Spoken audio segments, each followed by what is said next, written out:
Voilà, nous voici à notre deuxième partie de notre tutoriel sur CS Pro. Alors, sans plus tarder, nous allons maintenant délaisser la partie théorique et attaquer la partie pratique. Pour ce faire, nous allons vraiment créer notre dictionnaire. Alors, pour ce faire, vous avez ici le dictionnaire qu'on avait créé, qu'on avait appelé My Dictionary. On va cliquer sur le petit plus qui est là. On voit ici ID item et My Dictionary Record.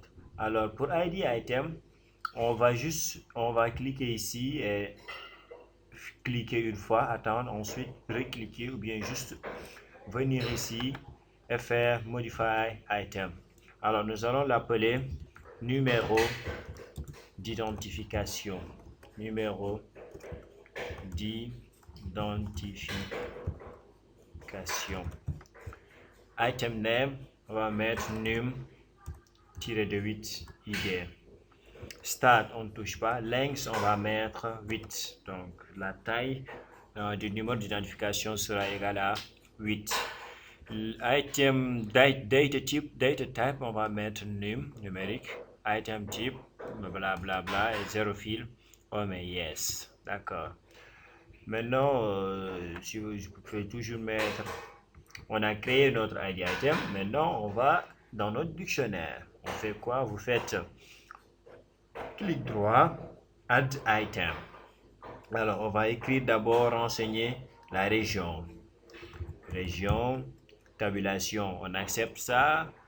Le start, on ne touche pas. Length, on va mettre pour 2. Donc, le code de la région sera égal, ce sera à part 2 chiffres, quoi. Maintenant, là, on touche pas, on touche pas, on touche pas, on touche pas, on touche pas. Si on veut, ici, on va mettre yes, toujours. On clique, on met yes et tabulation. Si ça marche toujours pas, on fait toujours add item. On va maintenant renseigner code opérateur de saisie. Code opérateur de saisie.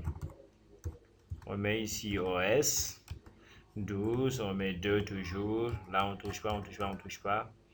Et là, on fait yes. Alors, je vais mettre juste une pause, remplir le tout, puisque vous savez maintenant comment remplir. Vous n'avez qu'à mettre pause vous aussi et remplir comme la liste que je vais vous montrer. D'accord. Voilà. Vous savez maintenant que j'ai rempli le dictionnaire ici. Vous avez vu, nous avions rempli ensemble région, code opérateur de saisie. J'ai ajouté rang de questionnaire. Comme item name, je fais rang. Start 12, on ne touche pas. Length 2, numéro, blablabla. Bla, bla.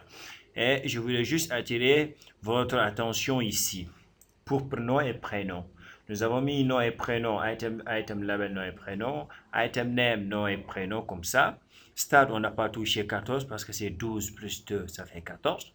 Alors, length, on avait mis 25. Maintenant, quand le length dépasse 15, le data type, si vous voulez, doit être impérativement de type alpha, c'est-à-dire de type alphanumérique. D'accord. C'est pour cette raison qu'ici, on a mis alphanumérique, c'est le changement qu'on a opéré ici.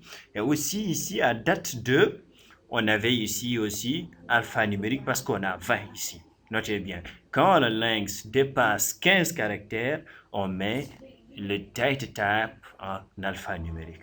Nous avons aussi un autre changement. Notez bien, nous avons ici le premier changement, ça concerne vraiment le data type. Maintenant, et qui concernait, je vais rappeler encore une fois de plus, que si le nombre de caractères ou le length dépasse 15, on va mettre alphanumérique. Maintenant, ici pour le item type, nous avons ici pour jour sub-item, mois sub-item, année sub-item. Maintenant, pourquoi? Nous avons la date ici au format numérique qui est composé de 8 caractères, c'est-à-dire la taille. Donc, on aura année avec 2 caractères, jour avec 2 caractères, non, année avec 4 caractères, jour avec 2 caractères, mois avec 2 caractères. La somme, ça fait 8. Donc, la variable globale, c'est la date au format numérique. Maintenant, dans cette date-là, au format numérique, il y a toujours, bien évidemment, le jour, le mois, l'année, D'accord. Maintenant, puisque le jour, le mois et l'année sont, par exemple, des sous-parties de la date au format numérique, donc on ne va pas les déclarer comme étant des items, mais des sub-items, c'est-à-dire des sous-fonctions ou bien des sous-éléments. D'accord. C'est pour cela. Maintenant, ce qu'il faut noter, c'est que pour la variable globale ici, date au format numérique, le start a commencé à partir de 42. Donc, le premier sous-élément qui va venir doit impérativement aussi avoir son stade, hein, euh, qui va commencer à la même position que le stade de la variable globale. D'accord. Je m'explique encore. Ici, pour date au format numérique, nous avions un stade égal 42. Donc, la première variable ou bien le premier sous-élément qui vient tout juste après date au format numérique va commencer aussi à 42. Il faut bien noter cela. Il faut bien noter cela. Et ça concerne que le premier sous-élément qui vient. Les autres vont suivre leur cours normalement. Donc, c'était ça les changements qu'on a eu à faire. Et aussi, faire juste une petite remarque. Si vous voyez bien, les items et les sub-items ne se ressemblent pas. Les items et les sub-items ne se ressemblent pas. D'accord. Vous avez bien vu ici. Alors, c'était tout pour aujourd'hui. Pour juste savoir comment remplir les enregistrements et comment bien jouer sur leur taille, leur type et tout. D'accord. Maintenant, pour la partie qui va venir, nous allons voir les values labels. D'accord. Alors, ne vous demandez pas ce que ça veut dire. Allez juste regarder la vidéo qui suit. C'était Ben Daouda à votre service.